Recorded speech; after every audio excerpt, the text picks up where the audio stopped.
चलो तो स्टार्ट करते हैं बच्चों। लास्ट लेक्चर अपना आई थिंक हाइपरबोला तो फिनिश ऑफ हो गया था, यस सर। बट एक दो क्वेश्चन बाकी थे ना हाइपरबोला के जो मैंने एक्स्ट्रा दिए थे। 3 क्वेश्चन बाकी थे सर डिस्कशन के लिए।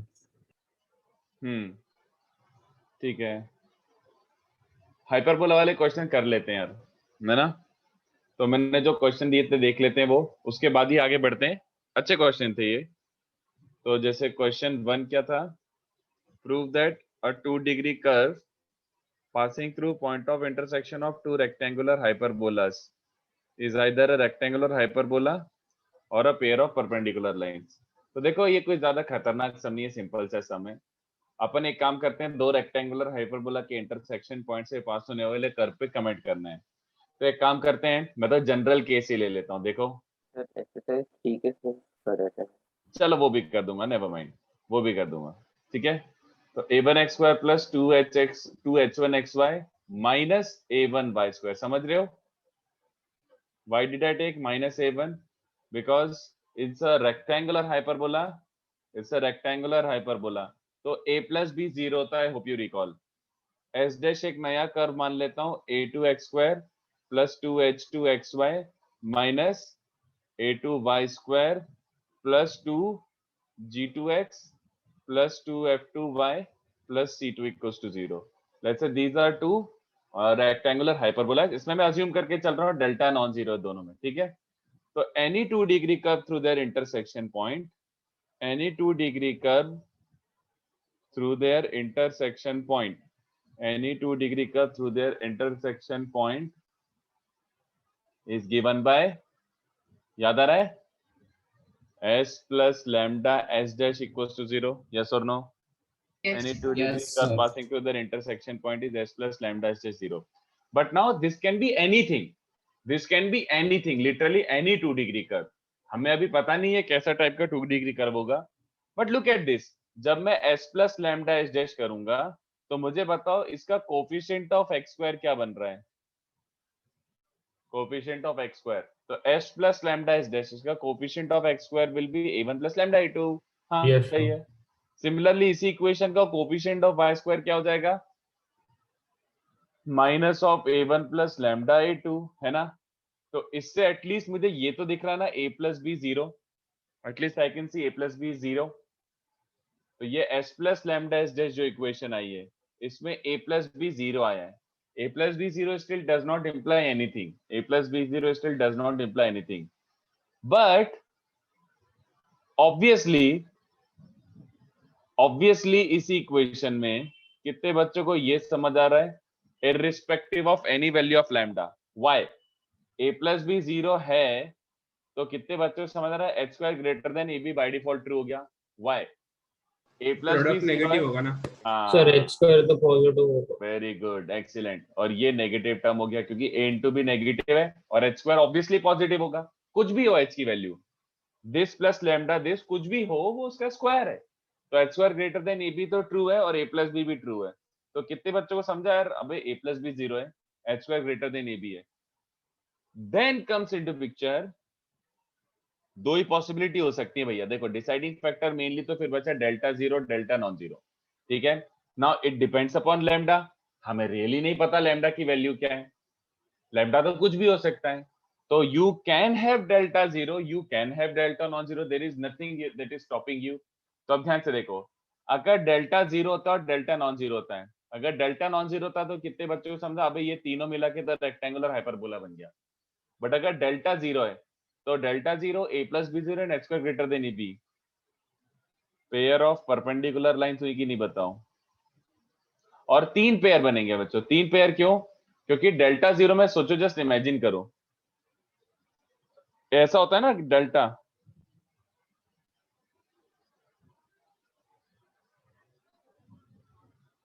ऐसा। तो इसमें कोफिशिएंट यहाँ पे भी लैम्डा होगा, यहाँ पे भी लैम्डा होगा, आई एम टॉकिंग अबाउट इसका डेल्टा। तो इसमें भी लैम्डा, इसमें भी lambda. Can you imagine if you are to open this, तो लैम्डा में क्यूबिक टाइप बनेगा, इसमें एक लैम्डा आएगा, फिर lambda lambda minus lambda lambda ऐसे करके। तो डेल्टा 0 रखने पे 3 पॉसिबिलिटीज आ सकती हैं, 3 पेयर ऑफ लाइंस बन सकती हैं, 3 पेयर, 3 परपेंडिकुलर पेयर। और वो नेक्स्ट क्वेश्चन में और क्लैरिफाई हो जाएगा।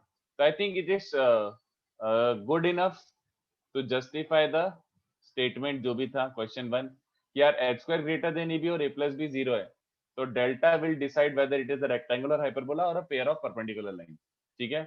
Now let's look at question number 2. Question number 2 और further अपन को इसी चीज को आगे बढ़ने के लिए बोल रहे हैं. तो उसने बोला है prove that two rectangular hyperbolas always meet at orthocentric points, something like this. Two rectangular hyperbolas always meet at orthocentric points. Okay, तो two rectangular hyperbolas में एक कर्व ये ले रहा हूं बच्चों, बिल्कुल अच्छे से सुनना, और अगर कुछ भी डाउट हो बिल्कुल आर्ग्यू करना. Feel free to argue on this कि सर यही क्यों वही क्यों. अब देखो, अब मैंने बोला एनी टू रेक्टेंगुलर हाइपरबोलास, तो इसका मतलब है मैं दो स्पेसिफिक नहीं ले सकता. I can not just take X Y equals to C square and दूसरा वाला X square minus Y square equals to A square. ये बहुत ही स्पेसिफिक केस हो जाता है बच्चों. But I want to prove it for any two rectangular hyperbolas. Any two rectangular hyperbolas के लिए this is true. Question number 2. तो ध्यान से देखो मैं क्या कर रहा हूं, और इस पे आर्ग्यू करना है तो feel free to argue on this. मैं दूसरा वाला ले रहा हूं xy equals to c square. एक जनरल ले रहा हूं और एक xy equals to c square standard ले रहा हूं.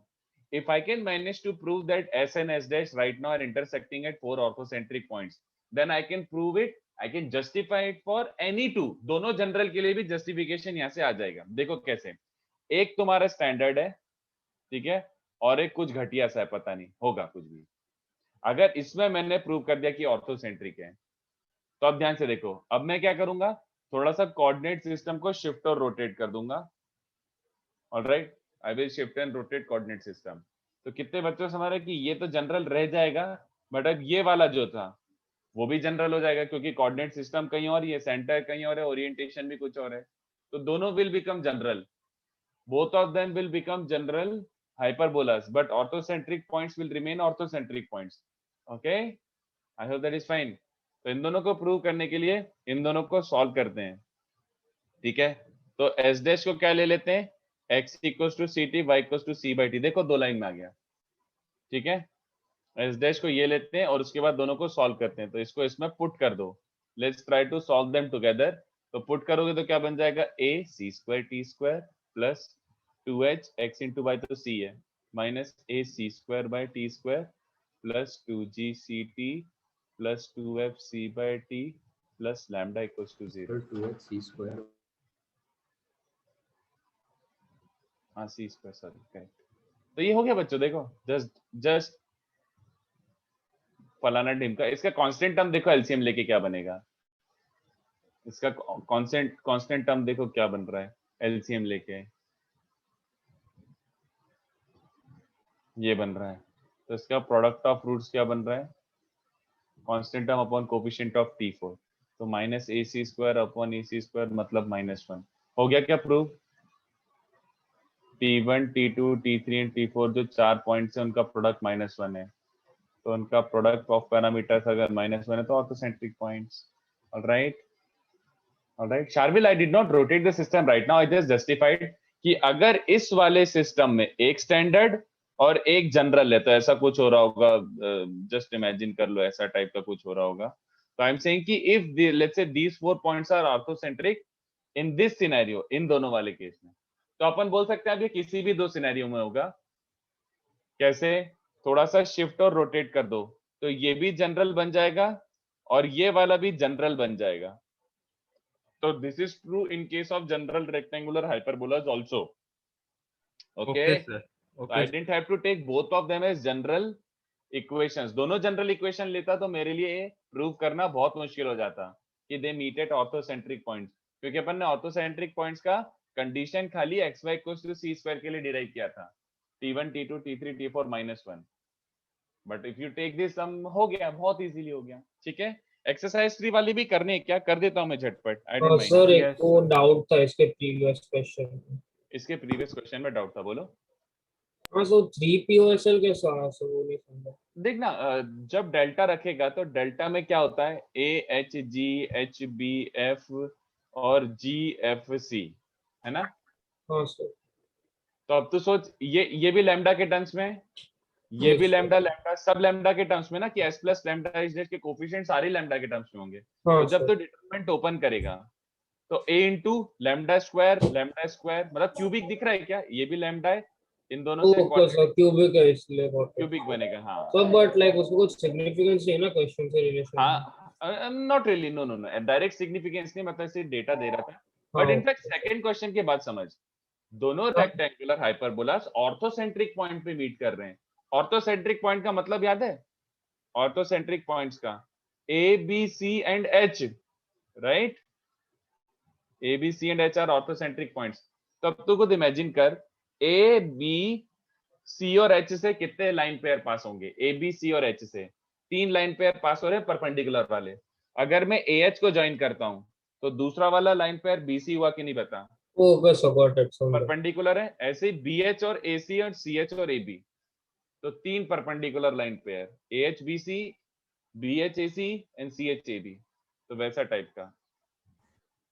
सर प्रीवियस क्वेश्चन पे जाइए, डाउट है। हाँ बोलो। सर आपने जो एस और एच डैश अज्यूम किया, एस तो समझ आ गया क्योंकि वो तो एक रेक्टेंगुलर हाइपरबोला लेना ही था। हाँ बट हाँ। आपने एच डैश सर a2 और माइनस a2 वाई स्क्वायर ही क्यों लिया? वो तो स्पेसिफिक हो गया ना। अगर नहीं, स्पेसिफिक क्या हुआ, एनी रेक्टेंगुलर हाइपरबोला में a प्लस बी 0 होता है। In any rectangular hyperbola a plus B has to be 0। Yes sir. तो बस, तो फिर मैंने स्टार्ट ही वहीं से किया कि अगर ये रेक्टेंगुलर हाइपरबोला है तो b2 की जगह माइनस a2 लिख दो, क्योंकि a2 प्लस b2 0 है अच्छा अच्छा, समझ गया सर, वो है तो ना। चलो, तो मैं एक्सरसाइज 3 के क्वेश्चंस भी कर ही देता हूँ। बच्चे बोल रहे हैं कि सर वो कर दो, उसके बाद ही आगे बढ़ो। तो एक्सरसाइज 3 का 28 बच्चों ने ट्राई करा होगा, थोड़े से अच्छे क्वेश्चंस थे वो। एक सेकंड में बुकलेट ढूंढ लेता हूँ। बुकलेट सही है, मतलब क्यों वेट करना, खत्म करके आगे बढ़ते हैं ना। तो एक्सरसाइज 328, तो I have to use those results जो है ना, PQR को normal points of the XY equals to C square. तो इसके डायग्राम पे मत जाना, हैंडमेड डायग्राम है, डायग्राम तो कचरा ही होगा बिल्कुल इसका। तो PQR आर को नॉर्मल पॉइंट्स, ऑलराइट, मतलब PQR ऐसे पॉइंट्स हैं such that normals to the curve at these points meet again on the curve। तो ये थोड़ा सा वियर्ड सा क्वेश्चन हो गया, ध्यान से देखना। इस पे मैंने एक नॉर्मल ड्रॉप करा, ड्रॉप करा, तो ये 3 पॉइंट्स पे मैंने नॉर्मल्स ड्रॉप करे। Let them be AT1, BT2, CT3, ठीक है। इन तीनों पॉइंट्स पे नॉर्मल्स ड्रॉप करे, they meet at a point again on the curve. कितने बच्चों को बात समझ आ रही है? ऐसा टाइप का सिनेरियो दिया हुआ है, AT1, BT2 and CT3 पे normals meet again on the curve at let's say DT4। तो ये को नॉर्मल कैसे हुए, ध्यान से देखना। कहना से ये तुम्हारा H, K पॉइंट है, this is the point, DT4 is the point from where 4 normals to the hyperbola can be drawn. But आप लोगों का क्वेश्चन आएगा, सर 4 का है, 3 ही तो है, 1 2 3। अबे एक D पे खुद पे भी तो नॉर्मल होगी, जल्दी बताओ। D is a point on the rectangular hyperbola, तो D पे खुद पे भी तो एक नॉर्मल होगी। तो कितने बच्चों को समझा कि here the question suggesting is, or the question is suggesting is कि H is CT4 and K is C by T4। मतलब किस पॉइंट से नॉर्मल्स ड्रॉप हो रही है? अबे T4 से ही नॉर्मल्स ड्रॉप कर रहे हैं। इस बार H, K CT4 C by T4 ही है। यूजुअली तुम्हारा याद हो तो पॉइंट अलग रहता था, usually H, K can be anywhere, ऐसा टाइप का 90 90 90 90, but you can take a point on the curve itself. किसने मना किया? H, K can be anywhere. तो तुम्हारा H और K CT4 C by T4 ही है बच्चों, और कुछ नहीं। तो उसके बेसिस पर कितने बच्चों को समझ आ रहा है कि अपन ये क्या क्या प्रूव करना था? अरे यार, अपन को लास्ट लेक्चर की थ्योरी यूज करनी पड़ेगी थोड़ी सी। प्रूव क्या करना था? Prove that centroid of PQR is the centre of the curve. तो centroid of PQR is centre of the curve का मतलब क्या हुआ? अच्छा ये PQR था, सॉरी, PQR। तो सेंट्रॉइड ऑफ PQR मतलब अपन को निकालना है G C times T1 plus T2 plus T3 by 3 और C 1 by T1 plus 1 by T2 plus 1 by T3 by 3। ये आना चाहिए, ये क्या 0 0 आना चाहिए सेंटर ऑफ द कर्व। तो हमें क्या पता है, ध्यान से देखो, कोनॉर्मल पॉइंट्स के डेरिवेशन में अगर जाओगे तो हमें पता है समेशन T1 मतलब T1 plus T2 plus T3 plus T4 is H by C, है ना। बट क्वेश्चन के बेसिस पर I hope everybody can see this, H is CT4, ये दोनों कैंसिल हो रहे हैं, H is CT4, तो इसका मतलब है T1 plus T2 plus T3 0 है, गिवन एक तरीके से, है ना, ऐसा हो रहा है। उसके बाद दूसरा क्या हो जाएगा बच्चों, ऑल्सो हमें ये भी पता है summation 1/T1, summation 1/T1 notes में देखो क्या आया था, summation 1/T1 was given as K/C, note करो, but it is given in the question that K is C/T4, तो K/C एक्चुअली 1/T4 ही है, तो इसका मतलब है हमारा समेशन 1/T1 भी 0 आ रहा है, समेशन 1/T1 नहीं, 1/T1 plus 1/T2 plus 1/T3 ये भी 0 आ रहा है, तो इसको ऊपर पुट कर दो, तो हमारा सेंट्रोइड क्या हो गया बच्चों, 0,0, बस खत्म, नीचा, ठीक है। I hope this is good enough. Then next question क्या था, 33, तो 33rd सम क्या बोल रहा है बच्चों, 33rd some, can normal from D be coincident with any of the other three? It doesn't matter Samarth, it does not matter, maybe हो सकता है, but question solving में कोई फर्क नहीं पड़ेगा, while solving the question it would not matter, अपना ये वाले रिजल्ट्स तो तब भी ट्रू रहेंगे ही रहेंगे, it can be possible, yes। हाँ, तो मैं कौन सा कर रहा था, 33, तो लेट्स डू 33 ऑल्सो। 33rd सम क्या बोल रहे हैं, A is a point on rectangular hyperbola and B is a reflection of it about center, तो B is a reflection of it about center, तो मतलब क्या, मतलब सिंपल, A पॉइंट ले लो, A पॉइंट ले लो T1, तो इसका मिरर इमेज समझ पा रहे हो ना, अबाउट सेंटर मतलब -T1 यार, सीधी बात, B is -T1, ऐसा बन रहा है, ठीक है। उसके बाद उसने क्या बोला है, the circle with centre A and radius AB, और right centre A and radius AB, बहुत बड़ा हो जाएगा ये तो सर्कल, बना देता हूँ,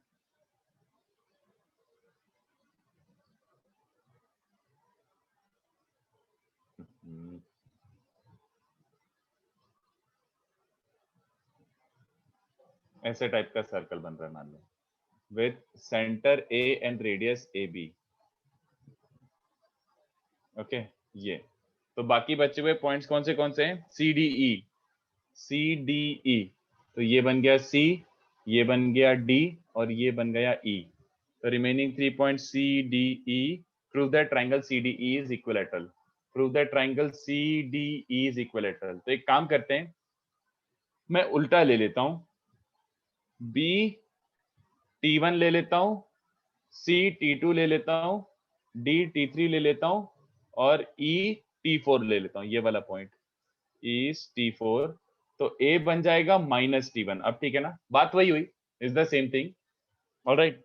अब उसने बोला है कि prove that CDE is an equilateral triangle, तो ट्रायंगल CDE, इसका सरकम सेंटर क्या है बच्चों, इसका सरकम सेंटर, CDE ट्रायंगल का circumcentre obviously the centre of the circle, तो सेंटर ऑफ दिस सर्कल क्या है बच्चों, A, है ना, the centre of this circle is A, तो A मतलब -CT4, -C/T4, alright, -CT4, -C/T4, ये इसका सेंटर है, ऑलराइट। तो ऐसा तरीके से सर्कल, मतलब ये एक तरीके से तुम्हारा -G -F टाइप बन रहा है बच्चों, ये सर्कल का -G -F, ऑलराइट। अब हमें पता है T1 नहीं होएगा क्या? Yes sir, yes sir, T1 T1, तो अच्छा हाँ सेंटर हाँ, T4 सॉरी, वो तो गलती से लिख ही देते हैं, चलो। हमें और क्या पता है, हमें पता है कि 1 2 3 4 कॉन्साइक्लिक है, हमें ये पता है कि T1 T2 T3 T4 concyclic है, ऑलराइट। तो T1 T2 T3 T4 concyclic है, तो अपन ये यूज कर सकते हैं ना, T1 plus T2 plus T3 plus T4, ये कितना होता है बच्चों, -2G/C, बोले तो एक तरीके से कितना बन रहा है, -G की वैल्यू ये है ना, तो -G को रख दो -CT1, तो माइनस, कुछ गड़बड़ कर रहा हूं क्या, G इज CT1,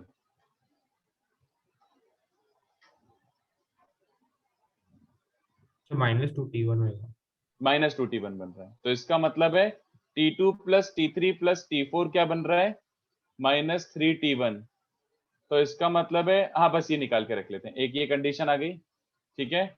हमें और क्या पता है बच्चों, हमें पता है 1/T1 plus 1/T2 plus 1/T3 plus 1/T4 क्या होता है बच्चों, देखो जरा नोट्स में, ये होता है -2f/c। तो -2f/c बोले तो इसके बेसिस पर, तो -f/c इज -2/T1। तो इससे क्या मिल रहा है बच्चों, T1 को उधर ट्रांसफर करके 1/T2 plus 1/T3 plus 1/T4 is -3/T1। Alright, ये भी एक कंडीशन मिल गई। अब मुझे बताओ ट्रायंगल CDE, ट्रायंगल CDE का सर्कम सेंटर तो मुझे पता था -C1 -C/T1 है। ट्रायंगल CD का सेंट्रॉइड निकालते हैं बच्चों, तो सेंट्रॉइड क्या बन जाएगा, C times T1 plus T2 plus T3/3 comma C times 1/T1 plus 1/T2 plus 1/T3/3, है ना, ये बन रहा है। और साफ साफ दिख रहा है कि T1 plus T2 plus T3 को रख सकते हो -T1, तो ये -CT1 हो गया। 1/T1 1/T2 1/T3/3 को रख सकते हो -1/T1। ये आ गया centroid of the triangle CDE which is as you can see same as circum centre. तो सेंट्रॉइड और सर्कम सेंटर अगर सेम है, इसका मतलब कौन सा ट्राइंगल हो गया, इक्विलेटरल ट्राइंगल, ठीक है। This must be an equilateral triangle. Centre का सर्कम सेंटर तो ये था और सेंट्रॉइड ये हो गया बच्चों। तो if two geometric centres coincide it must B, if two geometric centres coincide it must B equilateral, ठीक है। अरे ये क्या हो गया, सॉरी, ओके। और एक लास्ट 56, तो 56 भी कर लेते हैं बच्चों, फिर अपन मस्त स्टार्ट करते हैं अपना कॉम्प्लेक्स नंबर, बट इसमें टाइम लग ही गया वैसे। हाँ यार, सब्जेक्टिव 5 क्वेश्चन करना आधा घंटा तो लग ही जाता है। Sides of a triangle ABC inscribed in a rectangle or hyperbola make angle alpha beta gamma with the asymptotes, okay। तो पता नहीं क्या है। तो ऐसे अपन कोई सा भी रैंडम ट्राइंगल ले लो, कोई अपन को वो नहीं सोचना, मतलब ऐसा ले लो यार, ए ये T1 ले लेते हैं, ये T2 ले लेते हैं, ये T3 ले लेते हैं। तो उसने बोला है sides of a triangle inscribed in a hyperbola make angle alpha beta gamma with asymptote, prove that normals at A B and C। तो अभी ध्यान से देखना उसने क्या दिया हुआ है, tan अल्फा बेसिकली क्या गिवन है, AB का slope, tan alpha is AB का स्लोप, ऐसा गिवन है। तो tan अल्फा बन जाएगा -1/T1 T2, tan बीटा क्या बन जाएगा -1/T2 T3, and tan gamma क्या बन जाएगा -1/T3 T1। और उसने बोला normals at A B and C with meet at a point. तो normals at A B and C meet at a point, इसका मतलब क्या हुआ, A B और C पे नॉर्मल्स अगर ड्रॉप कर रहा हूं तो they are concurrent at H, K। तो let normals at A B and C meet at H, K, assume कर लो, ठीक है। कितने बच्चों को समझ रहा है, there must be a fourth point DT4, एक और पॉइंट होना ही पड़ेगा, such that normal at which also passes through H, K, क्योंकि टेक्निकली H, K से 4 नॉर्मल्स हो सकती हैं। उसने बोला ABC पे नॉर्मल्स H, K पे मीट कर रही है, अरे बट H, K से 4 नॉर्मल ड्रॉप होती है, तो एक और चौथा पॉइंट हो गई होगा, late it B DT4, but DT4 given नहीं है, ठीक है, DT4 गिवन नहीं है। कितने बच्चों को समझ आ रहा है, को नॉर्मल पॉइंट्स हैं T1 T2 T3 T4, तो को नॉर्मल पॉइंट्स के रिजल्ट यूज कर सकते हैं क्या, व्हाई नॉट। तो कोनॉर्मल पॉइंट्स में देखो कौन सा रिजल्ट यूज करना सबसे बेस्ट रहेगा। कोनॉर्मल पॉइंट्स में कितने बच्चों के अंदर है, T1 T2 plus T2 T3 plus T3 T1 plus T1 T4, ये वाला याद आ रहा है साइक्लिक समेशन T2 T4, हाँ, प्लस T3 T4, ये बच्चों 0 होता है, this cyclic summation is 0, alright. And T1 T2 T3 T4 की वैल्यू क्या होती है बच्चों, -1, आई होप यू रिकॉल, ये होता है कोनॉर्मल पॉइंट्स में, ठीक है। अब T4 गिवन नहीं है, तो can we get rid of T4, actually we can. T1 T4 को क्या लिख सकते हैं, T1 T4 को -1/T2 T3, है ना। T2 T4 को क्या लिख सकते हैं, T2 T4 it can be written as -1/T1 T3, और T3 T4 को क्या लिख सकते हैं, -1/T1 T2। तो ये बन रहा है बच्चों T1 T2 plus T2 T3 plus T3 T1 minus this equals to 0, ऐसा बन रहा है। Minus this equals to 0। तो लो सॉल्व हो गया।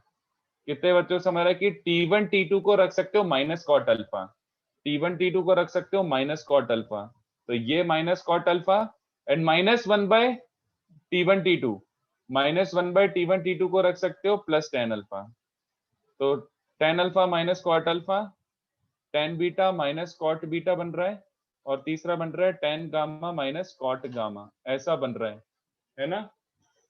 अब कितने बच्चों को समझ आ रहा है कि एलसीएम लेके लिख लो यार, sine by cos, cos by sine, this is as good as cot 2 alpha plus cot 2 sir हम बीटा। लोग डायरेक्टली प्रॉपर्टी लगा सकते हैं ना, cot x minus tan x is 2 cot 2x। हाँ बस सही है भाई। मतलब आई डिडंट नो कि ये याद रखते हो तुम लोग, अगर याद है तो sure. Cot minus tan is 2 cot 2 theta, sure. Minus minus minus आएगा बट दिस इज इट। चलेगा बच्चों को? एक डाउट है सर, बोलो। यहाँ पे हमारे पास नॉर्मल के 3 पॉइंट्स थे, तो हमने हाँ। एग्जैक्टली कैसे बोला कि 4th पॉइंट रहेगा, और इमेजिनरी भी तो हो सकता है। बिल्कुल हो सकता है but it must be there ना। मैंने कब बोला कि T4 is real? Where did I write T4 sir has to be- imaginary कैसे होगा सर? एक अगर रूट नॉन रियल कैसे होगा इक्वेशन का? अरे वो बोलना चाह रहा है कि सर अच्छा समझ गया। T1 T4 दोनों के दोनों कॉन्जुगेट हो तो होने दो। We did not utilize that anywhere. That condition ki it has to be real was not used anywhere. This is perfectly fine. ये रियल होते हैं, इमेजिनरी होते हैं, we are still going to use these relations. Simple. ठीक है? मतलब हम अगर वो नॉन रियल भी होता तो हम बस उसे एक वेरिएबल की तरह ही यूज कर रहे थे, तो कोई फर्क नहीं पड़ता। हाँ करेक्ट, एग्जैक्टली करेक्ट। अलीना, एक सेकेंड, एक क्वेश्चन और है उसको। अरे सीधी सी बात है यार, S plus lambda S dash में अगर मैंने डेल्टा 0 रखा तो लैम्डा में क्यूबिक बन रहा है। लैम्डा में क्यूबिक मतलब 3 रूट्स, लैम्डा 1 लैम्डा 2 लैम्डा 3, तो 3 रूट्स मतलब 3 पीओएसएल।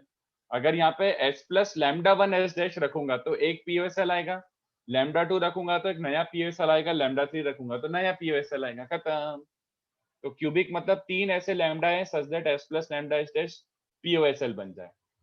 Eight most 3 pair of perpendicular lines अरे, अगर ये दो सुन, नॉन रियल हो सुन, गए। मैंने कहा लिखा था कि तीनों के तीनों रियल होंगे। अच्छा ओके सर। हाँ, वो रियल और इमेजिनरी वो अज्यूम करके चल रहा हूँ मैं, ऑफ कोर्स अच्छा okay. Of course of course. Complex number में इमेजिनरी से भी डील करेंगे? बिल्कुल डील करेंगे बट इमेजिनरी प्लॉट नहीं करेंगे। It's not like you can plot imaginary things, that is why the word is imaginary. देखते हैं क्या करते हैं। तो आई होप ये सबके डाउट्स क्लियर हो गए हो। अब अपन स्टार्ट करते हैं अपने कॉम्प्लेक्स नंबर। सर डाउट है छोटा सा। बोलो बोलो बोलो। सर जो हम एलिप्स और हाइपरबोला में आपने पॉइंट आउटसाइड और इनसाइड की कंडीशन दी थी, वो हाँ। सिर्फ स्टैंडर्ड फॉर्म की इक्वेशन के लिए है ना? हाँ, जनरल का भी तो आइडिया आपको पता है कि the same thing provided coefficient of x square is positive, remember?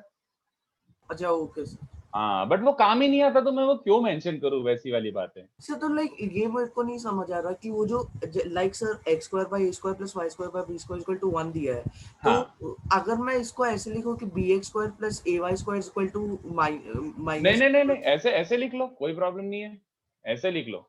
ये तुम्हारा ऐसे लिखो और इसी को S1 ले लो। अच्छा सर, मतलब इसको हम लोग चेंज करके नहीं कर सकते, लाइक उसे B X square minus A Y square equal to 1 में करके तो नहीं? तुम्हारे फॉर्मूले चेंज हो जाएंगे ना फिर। अब जैसे कहीं कहीं पे डायरेक्टली S1 का फॉर्मूला यूज होता था, S1 as a value use होता है, तो फिर उसमें आपके फॉर्मूले में गड़बड़ हो जाएगी ना यार थोड़ी सी, अच्छा सर, मतलब ओके सर समझ। है ना। S1 की वैल्यू फिर आपकी मल्टीप्लाई होके आ गई ना एक तरीके से, आपने अगर एलसीएम तो ले मतलब लिया तो। स्टैंडर्ड फॉर्म में लिख के हाँ तो स्टैंडर्ड, हाँ हाँ हाँ हाँ हाँ, क्योंकि अपन ने फॉर्मूले भी ऐसे बनाए जिसमें स्टैंडर्ड के यूज हो रहा है, तो डायरेक्टली स्टैंडर्ड यूज कर लो। चलो सर आप वो सब कोनिक का एक लेक्चर लेने वाले थे ना, जिसमें सब आप रिवाइज करोगे? हाँ ठीक है, किसी वो एक मेजर टेस्ट के पहले करेंगे ना? Sure sure sure, major test के एक दिन पहले अपन ऐसे हाफ एन आवर 45 मिनट्स में अपना पूरा क्रक्स ऑफ द डिस्कशन निकल के आ जाएगा, पूरा crux of entire coordinate geometry. Sure, yes, ठीक है। सर एकदम इम्पोर्टेंट फॉर्मूला जो पूरा कॉनिक्स में, वो भी लिखवा देंगे, रिवाइज करा देंगे उसी में। मतलब बेसिक पूरा आइडियोलॉजी वापस से देख लेंगे कि यार किस चीज में क्या आता था, कौन सा रिजल्ट क्या होता था, वगैरह वगैरह, बस ऐसे हाँ, क्विक ठीक। रिवीजन, सारे रिजल्ट देखते चलेंगे, ठीक है। Yes sir, thank you. चलो, सो कॉम्प्लेक्स नंबर्स इंपॉर्टेंट है और बड़ा टॉपिक है, जस्ट इन केस तो नया नोटबुक ही बनाओ, बड़ा है, बीच बीच में कॉम्प्लिकेटेड भी है, तो थोड़ा सा प्रिपेयर रहना, ठीक है। If you are prepared then अच्छा रहेगा। तो एकदम बेसिक से स्टार्ट करते हैं, एकदम बेसिक से, फिर लेवल तो बढ़ेगा ही बढ़ेगा, इसमें कुछ नहीं कर सकते। Alright, so complex numbers, so if x is real, तो सबको पता है X square must be greater than equal to 0 and vice versa. ये हो गई एक तरीके से रियल की definition. If x is real then x का square must be greater than equal to 0। But while solving equations of the form, equations like let's say अपन कुछ solve कर रहे थे बचपन में जब अपन मैथमेटिक्स डिराइव कर रहे थे, not me, I am just ऐसे सेइंग कि x - 1 का होल स्क्वायर इज -3 आ गया, तो सॉल्व करते करते of course you can encounter questions like this, बिल्कुल आते हैं क्वेश्चन सॉल्व करते करते ऐसे। तो उन्होंने बोला कि x - 1 का होल स्क्वायर -3 आ रहा है तो क्या करें, तो उन लोगों ने सोचा कि भाई डिस्कार्ड कर दोगे तो इसका मतलब है आपने ये वाला ब्रांच पूरा छोड़ ही दिया कि square negative, alright, you did not consider this possibility, छोड़ ही दिया। बट सॉल्व करके अगर ऐसी चीजें आ रही है then we must be able to write something about the value of x। तो वैल्यू ऑफ x को लिखने के लिए हम लोगों ने क्या डिराइव किया, a new set of numbers. तो while solving equations like this we had to define a new set of numbers, a new set of numbers. कैसे टाइप के नंबर्स, क्योंकि सडनली परफेक्ट स्क्वायर नेगेटिव आ गया तो जो real numbers थे वो वर्क नहीं कर रहे हैं। तो new set of numbers that is complex numbers. तो कॉम्प्लेक्स नंबर्स डिफाइन करने के लिए क्या क्या किया अपन ने बच्चों, सबसे basic, the basic complex number that we introduced, the basic number complex number is √/-1 और आयोटा। इसको हमने इंट्रोड्यूस कर दिया कि भैया अगर रूट के अंदर नेगेटिव आएगा तो इसको हम कुछ एक्सप्रेस तो कर नहीं सकते, तो इसको बोल देते, नोटेशन दे देते, let it be called iota, सीधी बात। तो अब जो भी आंसर आएगा it will be in terms of iota, it will be in terms of iota. The basic complex number is √/-1 which is called iota, ऐसे आयोटा, ऑलराइट। सो आयोटा का square क्या होगा, -1। आयोटा का क्यूब क्या होगा, दोनों side ये पता ही है ना आपको, मैं अज्यूम करके चल रहा हूँ, इतना तो पता ही है ना, तो मैं बहुत ज्यादा एक्सप्लेन नहीं करता हूँ इसमें, बस ऐसा है। तो आयोटा का स्क्वायर -1 होता है, आयोटा का क्यूब माइनस आयोटा है, और पहली बार आयोटा रेज टू 4 पॉजिटिव आता है। तो from here we can conclude iota raise to 4n बच्चों को समझता हमेशा 1 ही आने वाला है। आयोटा की पावर 4n+1 हमेशा आयोटा ही बचेगा, क्योंकि 4n वाला पार्ट हमेशा 1 बन जाएगा, तो एक सिंगल आयोटा बचेगा। आयोटा रेज टू 4n+2 हमेशा -1 बचेगा, and iota raise to 4n+3 हमेशा माइनस आयोटा बचेगा। तो ये वैसे सबको पता ही है, बट फिर भी जस्ट ऐसे क्विक ब्राउज थ्रू कर रहा हूं मैं। तो अगर अपन ने ये नया कॉम्प्लेक्स नंबर डिफाइन करा है, तो ये जो इक्वेशन है, let's call this equation 1, then solutions of equation 1 can be written now, then solutions of equation 1 can be written as कि भाई x - 1 का होल स्क्वायर था -3, तो x - 1 हो जाएगा +-√/-3। ये प्लस माइनस रूट के कारण नहीं आया है, प्लस माइनस स्क्वायर के कारण आया है, ऑलराइट। तो इसको अपन क्या लिखेंगे, x - 1 इज +-√3 आयोटा, समझते मेरी बात, √/-3 √3 into √-1। तो √3 तो √3 है, बट √-1 को आयोटा लिख दिया, तो इसका मतलब है तुम्हारा x का वैल्यू आया 1 ± √3 आयोटा, 1 ± √3 आयोटा। तो हमने देखा कि भाई अगर हमने ये एक्सप्लेन कर दिया, if we were able to write the solution of this equation, अब इसके अलावा और कुछ नहीं आ सकता, इसके अलावा और कुछ नहीं आ सकता, जो भी आएगा इसके थ्रू एक्सप्लेन हो जाएगा। We don't have to worry any more, हमें और कुछ कॉम्प्लेक्स नंबर इंट्रोड्यूस करने, और कुछ हमें सेट ऑफ नंबर्स इंट्रोड्यूस करने की जरूरत नहीं है। तो अगर ऐसे टाइप की इक्वेशन भी सॉल्व हो रही है, ऐसे टाइप की इक्वेशन भी सॉल्व हो रही है, then we introduce all possible numbers, ठीक है। तो यहां से इंस्पिरेशन लेते हुए, हेंस अ कॉम्प्लेक्स नंबर जिसको अपन यूजुअली किससे डिनोट करते हैं, usually denoted as z is given by z equals to x plus y iota, चलेगा। ध्यान से देखो, ये जो अपना सोल्यूशन आया था उसमें 1 था और √3 आयोटा था, बीच में प्लस माइनस हो, तो एक ये नंबर और एक ये नंबर, दो नंबर का कॉम्बिनेशन है बच्चों, इसके अलावा और कुछ हो ही नहीं सकता। तो व्हाट वी डिड वाज कि चलो कोई सा भी नंबर अगर इवेंचुअली इसी फॉर्मेट में आने वाला है तो इसी को जनरलाइज करके लिख दो कि complex number is x plus y iota, अच्छा, कॉम्प्लेक्स नंबर का नोटेशन पहले लिख देता हूँ। कॉम्प्लेक्स नंबर का नोटेशन कैपिटल Z नहीं होता है, कॉम्प्लेक्स नंबर का नोटेशन कैपिटल C होता है बच्चों। कॉम्प्लेक्स नंबर का नोटेशन कैपिटल C होता है। Z तो अपन लेते हैं नाम, मतलब जैसे अपन वेक्टर लेते हैं ना कि वेक्टर को ले लो A वेक्टर, तो इसका मतलब ये थोड़ी कि वेक्टर का नोटेशन A है, बस अपन usually A vector B vector बोलते हैं। ऑलराइट, तो a complex number in general will be given by x plus y iota. This is the general form of a complex number. This is a general form of complex number. Make sure you understand where x and y are real numbers. Where x and y are real numbers. तो जैसे 1 and √3, x और y real है। I hope you understand. तो x plus y iota में x और y real होना जरूरी है। तो अब यहाँ पे देखो नोटेशन क्या क्या होता है। Here x is called, here x is called real part of z, और नोटेशन है तो बताते जा रहा हूँ, ये स्टैंडर्ड नोटेशन है, याद रख लो। x is called real part of z। I think नाम सेल्फ एक्सप्लेनेटरी है, real part of z, real part और क्या, ठीक है ना। And y, make sure you remember this, कई बच्चे एंड तक कंफ्यूज रहते हैं इसमें। y is called imaginary part of z और IMZ। तो ध्यान से देखो, y रियल नंबर है, imaginary part of a complex number is a real number. But imaginary part क्यों बोल रहे हैं? Because y is multiplied to iota. I hope you understand. x और y रियल है, इमेजिनरी पार्ट और real part दोनों real number ही होते हैं, बट y इंटू आयोटा इसलिए इसका नाम पड़ा है imaginary part, but it's a real number. I hope you understand. Alright, अब ये भी देखो, ये छोटी सी बात भी बता ही देता हूँ, प्रीटी ऑब्वियस। सर ये इमेजिनरी पार्ट वाला एक बार एक्सप्लेन करो ना। सिंपल, x को रियल पार्ट बोलते हैं और y को बोलते हैं not y iota. y is called imaginary part, तो y रियल नंबर है। इमेजिनरी पार्ट जैसे मतलब एग्जांपल कोई लिखता है 3 + 4 आयोटा, तो real part of z is 3, imaginary part of z is 4, not 4 iota. Alright, imaginary part of z is 4, not 4 iota.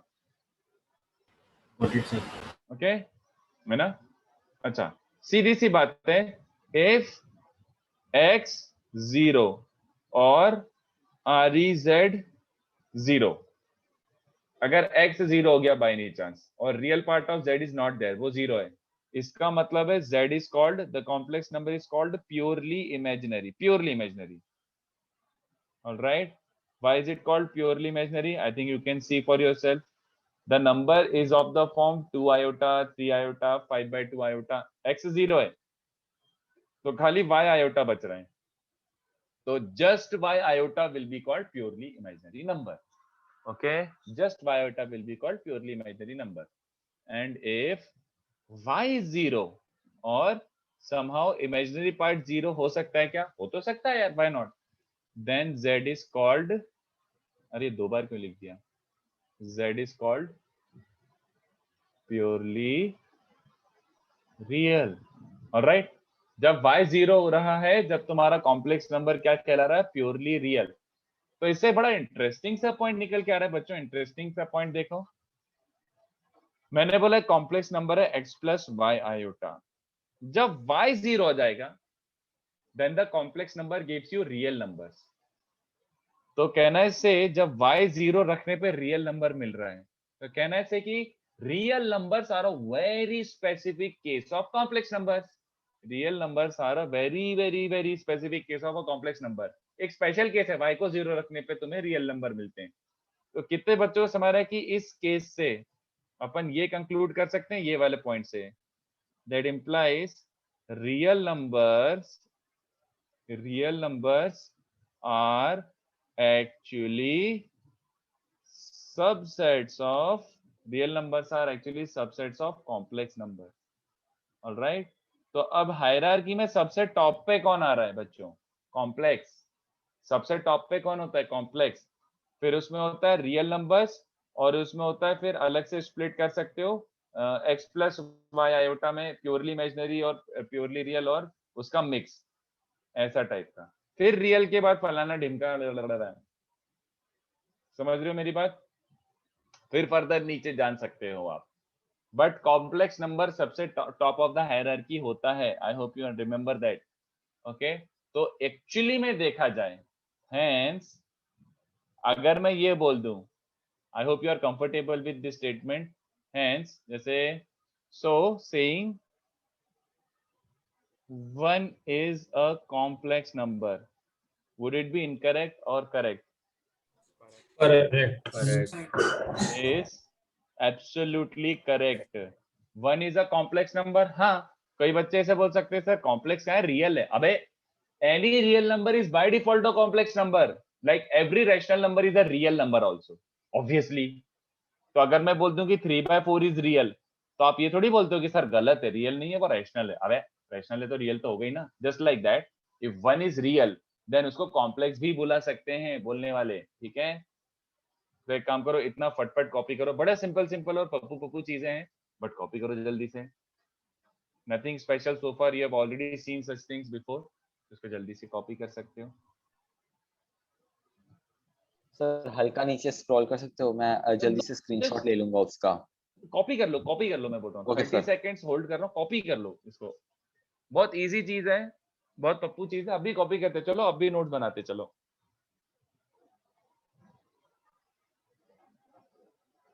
But इसमें क्या है बच्चों बड़े अच्छे अच्छे क्वेश्चंस बनेंगे तो if you are up for it तो मैं इसमें बहुत अच्छे अच्छे लेवल के क्वेश्चंस भी कराऊंगा बहुत अच्छे अच्छे मतलब लिटरली ऐसा कि लाइक मौत सम एकदम मौत हो गई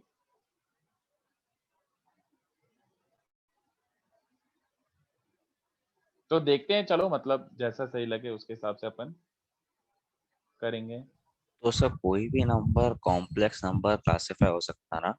yes of course okay sir. Eventually उसको कॉम्प्लेक्स नंबर बोल ही सकते हो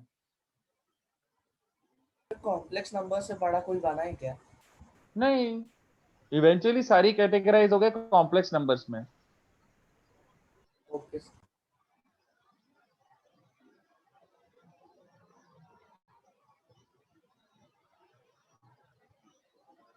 सर कॉम्प्लेक्स नंबर किसी का सबसेट है कि वो सबसे ऊपर है लाइक सबसे ऊपर चलो मैं थोड़ा सा नीचे स्क्रॉल कर रहा हूँ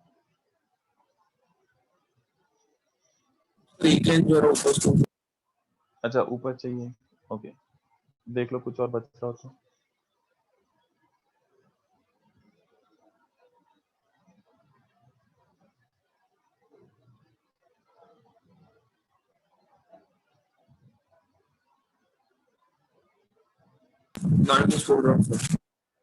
हाँ just a second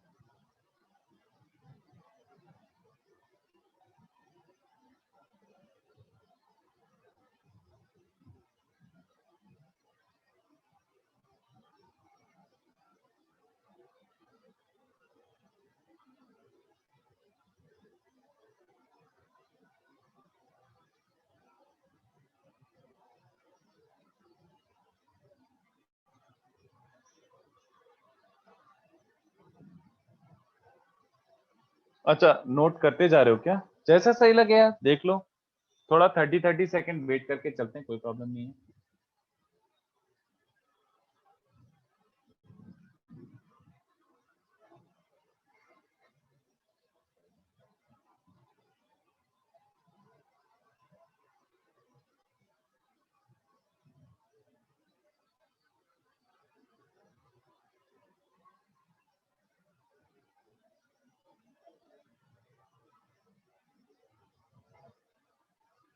sir noted okay चलो हाँ बोलो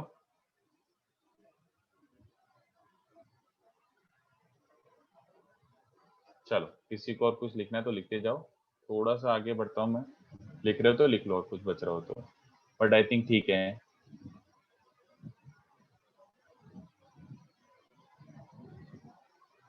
let us get this out of the way सबसे पहले कंसीडर 2 कॉम्प्लेक्स नंबर्स तो सबसे ऑब्वियस सी बात बोल रहा हूँ, इतना बेसिक अलजेब्रा अपन ने क्वाड्रेटिक में ही कर लिया था।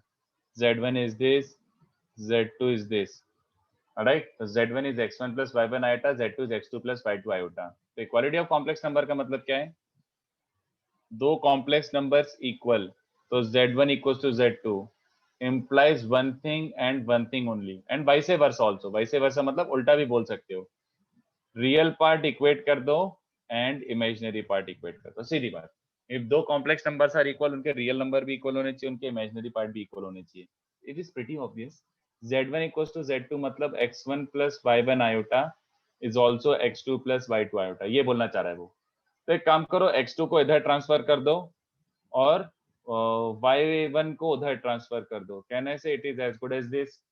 It is as good as this. Now tell me, ये एक प्योरली रियल नंबर है? हाँ। और ये एक प्योरली इमेजिनरी नंबर है। तो एक प्योरली इमेजिनरी के, प्योरली रियल प्योरली इमेजिनरी के बराबर आ रहा है। कितने बच्चों समझा? ये तो क्लियर कट कॉन्ट्राडिक्शन है। एक प्योरली रियल और एक प्योरली इमेजिनरी इक्वल हो ही नहीं सकते अनलेस बोथ आर जीरो, है ना? अगर x1 equals to x2 होगा तो ये 0 हो जाएगा, y1 equals to y2 होगा तो ये 0 into iota मतलब 0 हो जाएगा। अच्छे, तो कितने बच्चों को समझ रहा है? For this to make sense, the only possibility is x1 equals to x2 and y1 equals to y2। Do you follow? Simple enough. Yes sir. तो जब भी दो कॉम्प्लेक्स नंबर इक्वल होंगे, रियल इक्वेट कर देना, इमेजिनरी इक्वेट कर देना। तो ये खुद तो बोलो। यहाँ पे हमको x1 y1 और x2 y2 रियल है ये बताना पड़ेगा ना पहले, नहीं तो। अरे यार, अगर सुनो ना, अगर अपन ने अज्यूम करा है x1 plus y1 iota, तो अपन अज्यूम ही करके चल रहे हैं कि वो इसका रियल और इमेजिनरी पार्ट है। Okay sir. Eventually it falls down to this कि रियल इक्वेट करो, इमेजिनरी पार्ट इक्वेट करो, ऐसा। तो इसमें yes of course by default we are assuming कि वो रियल पार्ट है उसके। ठीक है, चलो। इनइक्वालिटी ऑफ कॉम्प्लेक्स नंबर्स, तो इसका अपन बेसिक अलजेब्रा सीखना चालू कर रहे हैं। तो what about the inequality of complex numbers?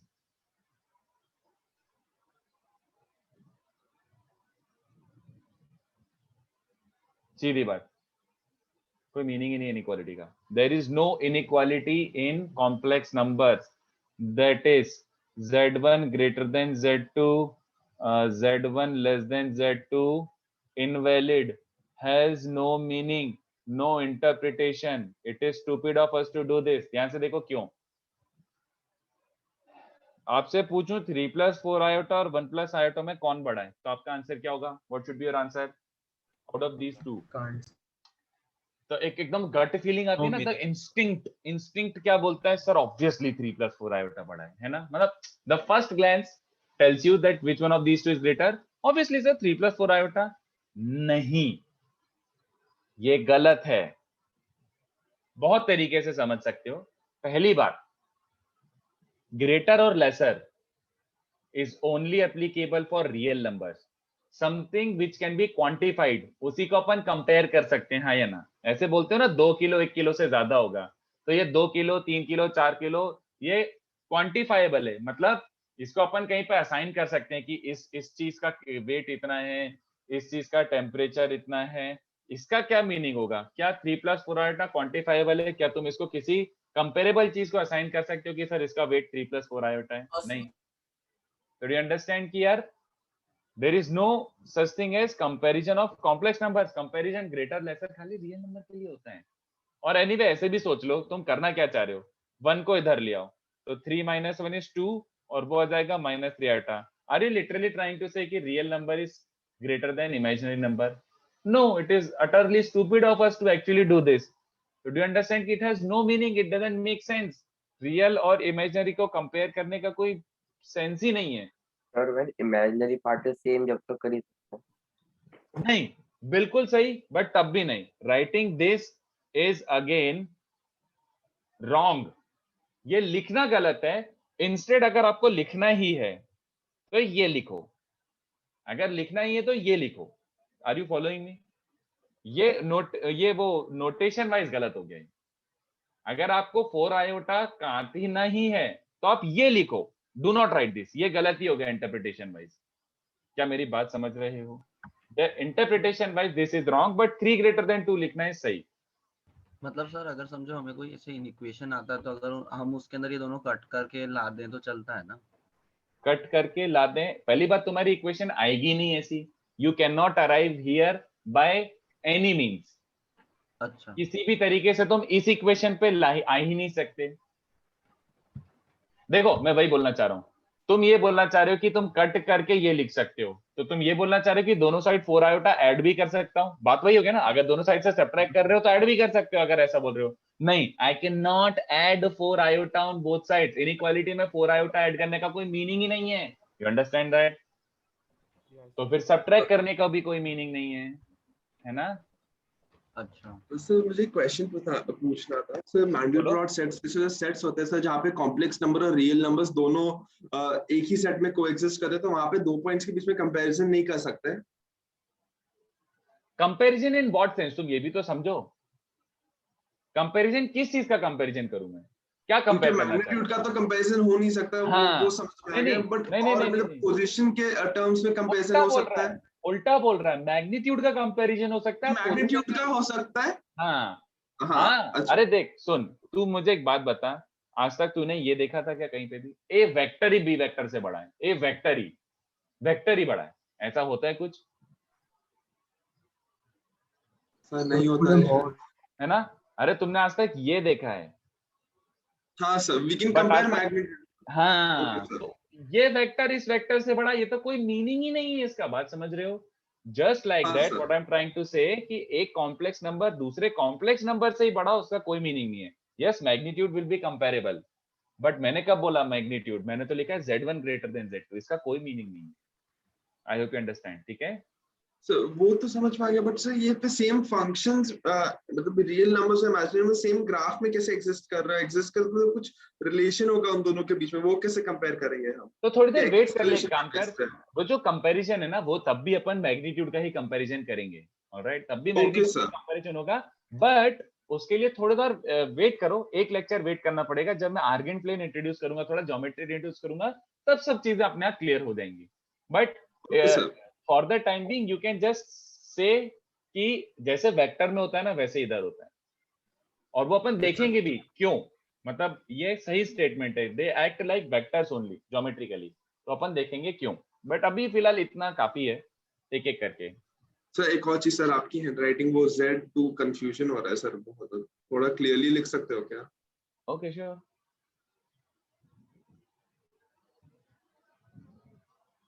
ठीक है चलो, एक बच्चा पूछ रहा है सर कैन वी से कॉम्प्लेक्स ग्रेटर देन 0? ऑब्वियसली नहीं आशुतोष, बिल्कुल भी नहीं। क्या 2 + 3 आयोटा ग्रेटर देन 0 सही है? Is this correct? No. Sir complex plane में ओरिजिन क्या होता है? Can you repeat that? Complex sir जैसे कि रियल नंबर लाइन में ओरिजिन होता है आपका 0, तो कॉम्प्लेक्स प्लेन में भी एक बेस वैल्यूज क्या ऊपर नीचे कंपैरिजन होगा ना, तो कॉम्प्लेक्स प्लेन 0,0 बट फिर आपने अभी बोला कि वी कैन नॉट डिटरमाइन कि complex number greater than 0 less than 0 नहीं लिख सकते। हाँ नहीं लिख सकते, करेक्ट। तो मैंने कब बोला ग्रेटर देन 0 लेस देन 0 लिखेंगे अपन? दो कॉम्प्लेक्स नंबर कंपेयर नहीं कर सकते, correct, I agree to that. I cannot write 4 iota is greater than 2 iota. तो फिर बोलना क्या चाह रहे हो? What is your point? अच्छा okay, no sir I got it, I am sorry sir, वो मैं कंफ्यूजन हो गया। ओके चलो ठीक है। सर रियल नंबर बेसिकली वो आयोटा इंफिनिटी के जैसे काम करें, बराबर ना सिस्टम? इंफिनिटी भी नहीं, वो इमेजिनरी है। अच्छा, इंफिनिटी इज लाइक अनडिफाइंड और iota is imaginary. Iota number है, iota is a defined number but it is imaginary, ठीक है? Okay okay. Iota is a properly defined number है वो, बट वो इमेजिनरी है। तो चलो इसका थोड़ा सा अलजेब्रा लिख लेते हैं, इसका थोड़ा सा Sir, तो अलजेब्रा। फिर they can't be classified as even or odd, right? No, obviously not. Even odd numbers is only for integers. अच्छा, इंफिनिटी अनडिफाइंड है, बराबर ना बोल रहे? Can you repeat that? What you say? अभी आपने वही बोला ना, इंफिनिटी अनडिफाइंड है और कॉम्प्लेक्स डिफाइंड, बराबर? हाँ, कॉम्प्लेक्स नंबर एक iota is a properly defined number है वो, बस इमेजिनरी, इमेजिनरी। हाँ, इंफिनिटी अनडिफाइंड ही होता है। Okay okay. हाँ, तो कंसीडर टू कॉम्प्लेक्स नंबर। तो थोड़ा अलजेब्रा सीखने की अपन कैसे करते हैं, तो ये भी आपको बेसिक आइडिया है, कोई बड़ी बात नहीं है। तो सबसे पहला क्या होता है बच्चों एल्जेब्रिक मैनिपुलेशन में मल्टीप्लिकेशन। तो जस्ट ऐसे सिखा रहा हूँ क्योंकि ये सब चीजें एक एक करके चलेंगे, मैं स्किप कुछ नहीं करूंगा, बेसिक से स्टार्ट करते हैं, बट अपने आप धीमे से लेवल बढ़ जाएगा, you just keep on watching. Multiplication क्या होता है बच्चों, Z1 इंटू Z2। तो मल्टीप्लिकेशन मतलब लिटरली दो ब्रैकेट्स का मल्टीप्लिकेशन, सिंपल, दो ब्रैकेट्स को मल्टीप्लाई कर दो और कुछ नहीं। तो ध्यान से देखो, जब दो ब्रैकेट्स को मल्टीप्लाई करोगे तो क्या क्या बचेगा, एक x1 इंटू x2 का टर्म बनेगा, हाँ, बट ध्यान से देखो मैं दूसरा क्या लिख रहा हूँ, और तुम भी हमेशा यही करना, y1 आयोटा और y2 आयोटा। तो y1 iota into y2 iota is y1 iota का स्क्वायर। कितने बच्चों को समझ रहा है कि y1 आयोटा का स्क्वायर ये है ना। टोटल 4 टर्म्स बनती है बच्चों, ऑब्वियस सी बात है, दो यहाँ से तो टोटल 4 टर्म। तो दो टर्म ऐसी बन रही है विच आर रियल, और बाकी दो क्या बनेगी, यहाँ से x1 वहां से y2, तो x1 y2, यहाँ से y1 वहां से x2। तो सबको समझ आ रहा है, x2 y1 आयोटा, ये जो 4 टर्म्स बन रही है उसको मैंने सेपरेट करके लिखा, ठीक है। तो again you can see if you multiply two complex number, after multiplication of two complex numbers, all of you can see मेरे हाथ में क्या बच रहा है इवेंचुअली, मेरे हाथ में बच रहा है, इट अगेन लुक्स लाइक, किस फॉर्मेट में दिख रहा है, some capital x plus capital y iota, alright, some capital x plus some capital y iota जैसा दिख रहा है। तो basically Z1 into Z2 multiplication of two complex numbers, Z1 into Z2 multiplication of two complex numbers is also a complex number, ठीक है, और simply multiply कर दो ऐसे, is also a complex number given by this, ये रटना नहीं है, सिंपल मल्टीप्लिकेशन है। ये Z1 Z2 का रियल पार्ट हो गया, एक तरीके से लिखने के लिए लिख रहा हूँ, कोई काम नहीं आना है, मैं बस ये बता रहा हूँ कि this is how you multiply, और ये imaginary part of Z1 into Z2 हो गया। So literally multiply two brackets and separate them as x plus y iota. This is multiplication. इसमें कोई डाउट है कि समझ गया? आई थिंक बहुत आसान सी चीज है ये, है ना।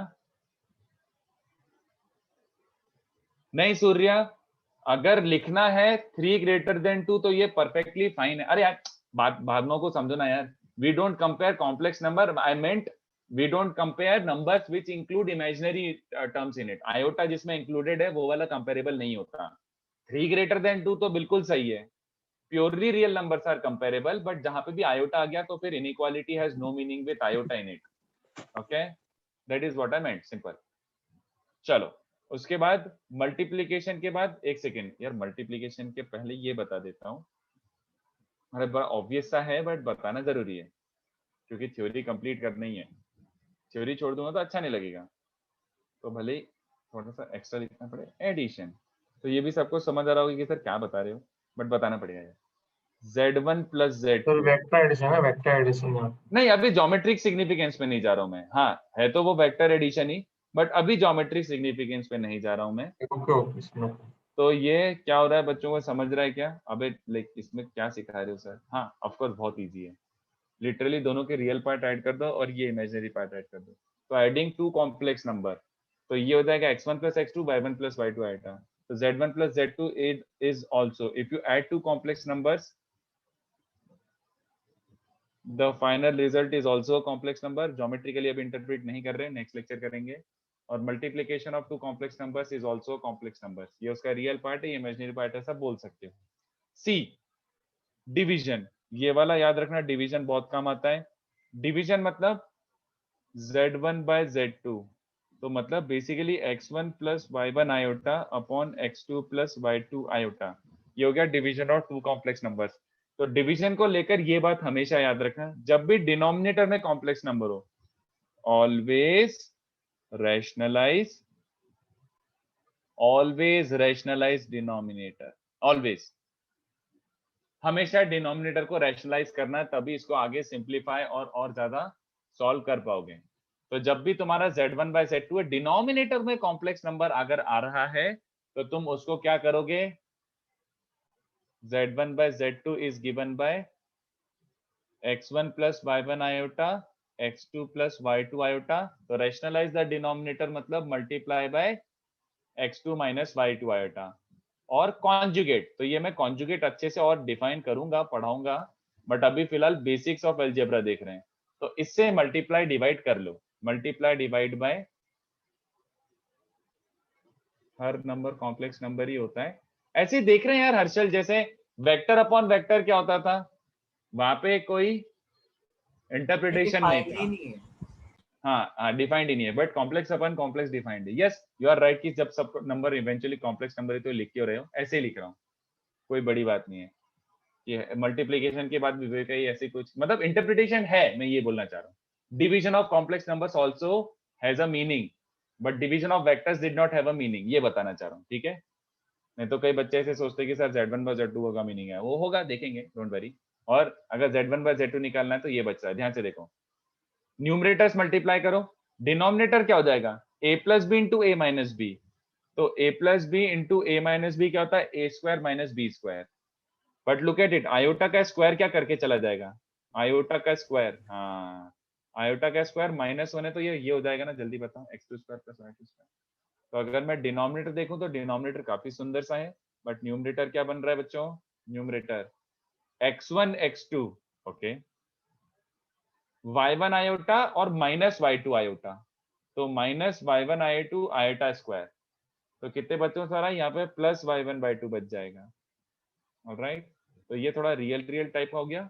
और इमेजिनरी वाला क्या बन जाएगा, मैं सेपरेट करके लिख रहा हूँ यार, आप लोगों को इतना आता है अच्छे से। तो x1 इंटू y2 और x2 into y1 upon x2 square plus y2 square. So this is what division of two complex numbers is giving us. कितने बच्चों को दिख रहा है, अबे साफ साफ दिख रहा है यार, ये तो फिर से क्या आ गया, this is again in the form x plus by iota. ये इसका रियल पार्ट है, I hope you can see that. बड़ी बेसिक सी चीजें हैं बच्चों, बट करना जरूरी है। ये इसका रियल पार्ट है, real part of z1 by z2 is given by this, और ये इसका इमेजिनरी पार्ट है, ठीक है। तो इसमें से रटना कुछ भी नहीं है, जस्ट आइडिया कि डिवाइड कर रहे हो तो रैशनलाइज कर देना, उसके बाद जो भी आएगा सिंप्लीफाई करके, that is your final value, ऐसा, ठीक है। तो ये तीन हो गए अपने बेसिक्स ऑफ एल्जेब्रिक मैनिपुलेशन। इसको कहाँ से कॉपी करना है, आई थिंक यहाँ से कॉपी करना है। तो कुछ रह रहा है कॉपी करना तो कॉपी कर लो बच्चों, और कुछ भी डाउट है तो अरे हाँ, एडिशन सब्ट्रैक्शन दोनों, अरे subtraction is also basically addition with a negative number, तो अगर चाहिए तो ऐसे कर लो, ऐसे कर लो, ठीक है, ऐसे, alright. Addition and subtraction simultaneously आते हैं वो। Okay okay. So, ये सारी एक्सप्रेशंस याद नहीं रखनी ना, बार बार हम बिल्कुल भी नहीं, बिल्कुल भी नहीं। ओके मैं बस आपको आइडियाज दे रहा हूँ, ये सब याद नहीं रखना है, कहाँ से याद रखना है वो बताऊंगा अभी मैं। तो इसको सर आप लोग एक बार थोड़ा ऊपर वाला दिखाएंगे, वो मिस कर गया था पिछली बार मैं। अच्छा ये था पहले ये था। Thank you sir.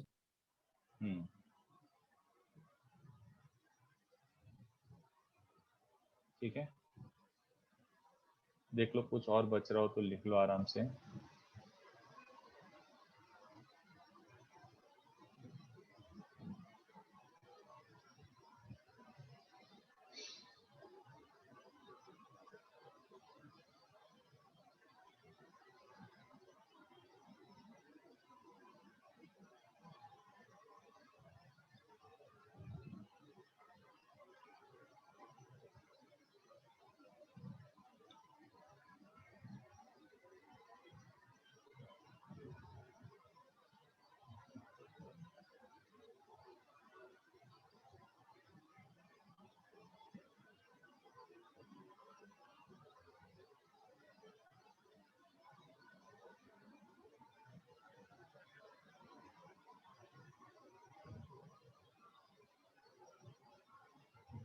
थोड़ा सा नीचे ला रहा हूँ, देखो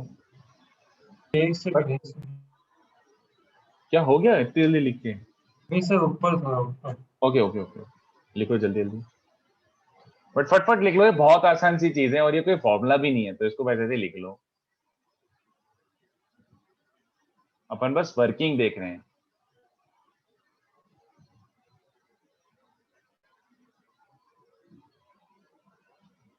हाँ सूर्या, बस लाइक और थोड़ा सा किसी को कॉपी करना है तो कर लेना।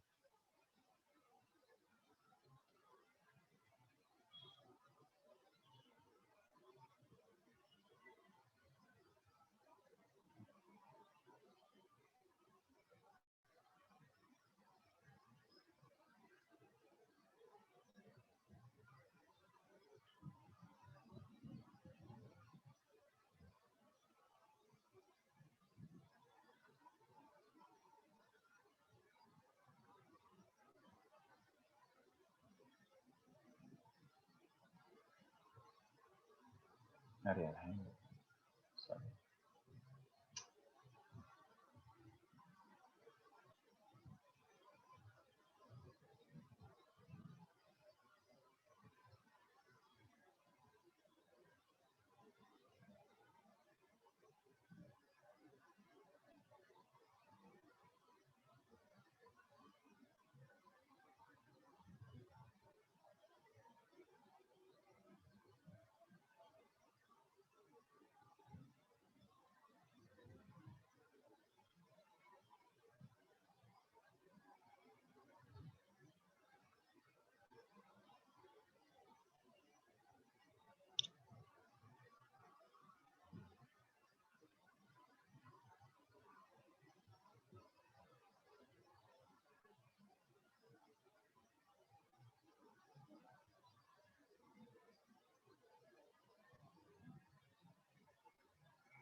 ठीक है,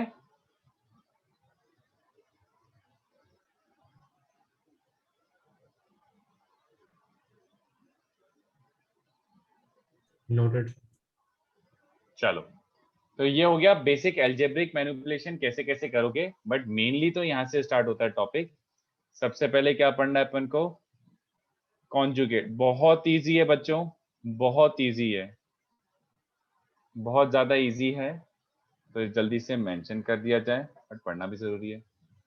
देखो कॉन्जुगेट मतलब consider zx plus y iota a complex number, ठीक है, then its conjugate, complex conjugate या फिर conjugate जो भी बोलो, then its conjugate which is usually denoted as, इसको डिनोट कैसे करते हैं बच्चों, स्टैंडर्ड नोटेशन है, मैं नहीं बना रहा हूँ, डिनोटेड एज z बार। z बार का मतलब कॉन्जुगेट, बार लगा दो, is given by z bar equals to x minus y iota. x minus y iota is literally the conjugate of z. x plus y iota का conjugate होता है x minus y iota. तुम तो ऐसे याद रखो, करे एक सेकंड जूम इन करना, यस, तुम तो ऐसे याद रखो, आयोटा की जगह माइनस आयोटा। ऐसा कहीं पे ऑफिशियली नहीं मिलेगा, पता है कि आयोटा की जगह माइनस आयोटा रखो, बट आयोटा की जगह माइनस आयोटा रखना ही होता है एक तरीके से। You can always prove it, always justify it. तो conjugate of x plus y iota is x minus y iota. Alright, iota की जगह माइनस आयोटा रख दो, तुम्हारा कॉन्जुगेट मिल जाएगा। तो जैसे एग्जांपल सबको पता ही है, वैसे क्या लिखूं यार मैं, 3 plus 4 iota and 3 minus 4 iota conjugate होते हैं, 3 plus 4 iota and 3 minus 4 iota conjugate होते हैं, 7 iota and minus 7 iota are conjugate pair. Alright, 3 का कॉन्जुगेट पेयर क्या होगा, रियल नंबर का कॉन्जुगेट पेयर क्या होगा, 3 and 3 are conjugate, correct। समझते हो ना कि तुम इसमें आयोटा देख ही नहीं रहे हो, there is no iota here. तो आयोटा की जगह माइनस आयोटा रख भी दोगे तो it makes no changes. 3 and 3 are conjugate, minus 3 plus 4 iota and 3 minus 4 iota are not conjugate, not conjugate। समझ रहे हो, आयोटा की जगह माइनस आयोटा रखना है, बट यहाँ पे 3 की जगह माइनस 3 भी रख दिया, तो these two are not conjugate। I hope you understand। तो मतलब सिर्फ रियल इमेजिनरी पार्ट का माइनस करना। हाँ, आयोटा की जगह माइनस आयोटा रखना, रियल पार्ट चेंज हो गया तो वो कॉन्जुगेट नहीं कहलाएगा, रियल सेम होना चाहिए और इमेजिनरी वाला नेगेटिव हो जाना चाहिए, ठीक है, सिंपल, बहुत ऑब्वियस सी चीजें ये। तो देखो कॉन्जुगेट में क्या क्या होता है, कुछ ज्यादा पढ़ने वाली ऐसी बात नहीं है बच्चों, बहुत सिंपल सा है, बट प्रॉपर्टीज देखना पड़ेंगी क्योंकि क्वेश्चंस में बिल्कुल यूज आएगा, बट एकदम फुद्दू प्रॉपर्टीज है, एकदम फुद्दू, कुछ भी नहीं है बच्चों करने के लिए। तो सबसे पहला प्रॉपर्टी क्या हो जाएगा, देखो ये याद रखो क्योंकि इसको मैं यूज करूंगा। z और z बार का मल्टीप्लिकेशन क्या होता है बच्चों, z और z बार का multiply which is real part of z का square plus imaginary part of z का square which is greater than equal to 0 और नॉट। z बार जब मल्टीप्लाई करूंगा तो उसका प्रोडक्ट आता है दो रियल के स्क्वायर्स का सम। तो z इंटू जेड बार एक नॉन नेगेटिव रियल नंबर हुआ कि नहीं बताओ, z इंटू जेड बार एक नॉन नेगेटिव रियल नंबर हुआ ना, है ना। चलो इसको यूज करेंगे अपन एक एक करके, अभी पहले पढ़ तो लें। कॉन्जुगेट का फिर से कॉन्जुगेट निकालने पे क्या आएगा, z चलेगा ना, बड़ा ऑब्वियस है यार, x माइनस वायोटा का कॉन्जुगेट क्या हो जाएगा, x प्लस वाई आयोटा। तो x प्लस वायोटा का कॉन्जुगेट क्या हुआ, ये, फिर उसका भी कॉन्जुगेट क्या हो जाएगा, वापस वही। तो वो I think it is pretty self explanatory, बड़ा ऑब्वियस सी बात है ये, और बहुत इजी सी बात है बच्चों। उसके बाद नेक्स्ट वाला ये रख सकते हो याद, z1 प्लस z2 का कॉन्जुगेट क्या होता है, इस z1 का कॉन्जुगेट प्लस z2 का conjugate distributive, conjugate is distributive, याद रख लेना ये सारी बातें जो मैं लिख रहा हूँ ना, z1 इंटू z2 का कॉन्जुगेट इज z1 का कॉन्जुगेट इंटू z2 का conjugate, and fifth z1 by z2 का कॉन्जुगेट इज z1 का कॉन्जुगेट अपॉन z2 का कॉन्जुगेट। ठीक है, ये तीनों एक साथ ही लिख देता हूं मैं। इसका मतलब है कॉन्जुगेट इज, जो भी कॉन्जुगेट या फिर बार जिसे बोलोगे आप, conjugate is distributive over addition, it is also distributive over multiplication, it is also distributive over division. Distributive होता है इसमें से, जैसे अपन ऐसे देख लेते हैं, प्रूफ जैसे देख लेते हैं, z1 is x1 plus y1 iota ले लेता हूं, और z2 is x2 plus y2 iota. तो जो भी अपन ने बच्चों यहाँ पे लिखा है ना लेफ्ट साइड में, everything basically comes from here, सब कुछ आप डिराइव करे हो, हवा में नहीं लिख रहे हो, बत्तीबाजी नहीं है। तो जैसे थर्ड वाले का देखा जाए तो z1 प्लस z2 का कॉन्जुगेट, उसका लिटरली मीनिंग क्या हुआ, पहले z1 और z2 को ऐड करो, पहले z1 और z2 को ऐड करो और उसका कॉन्जुगेट ले लो। तो z1 और z2 को ऐड करने पे तो एंड रिजल्ट ही आता है। इसका कॉन्जुगेट मतलब क्या हो जाएगा, इसका कॉन्जुगेट मतलब क्या आ जाएगा, सॉरी ये हो जाएगा ना बच्चों, तो माइनस है ना, जिसको आप रीअरेंज करके फिर से ये लिख सकते हो क्या यार, x1 के साथ y1 आयोटा लिख देता हूँ और x2 के साथ माइनस y2 आयोटा लिख देता हूँ।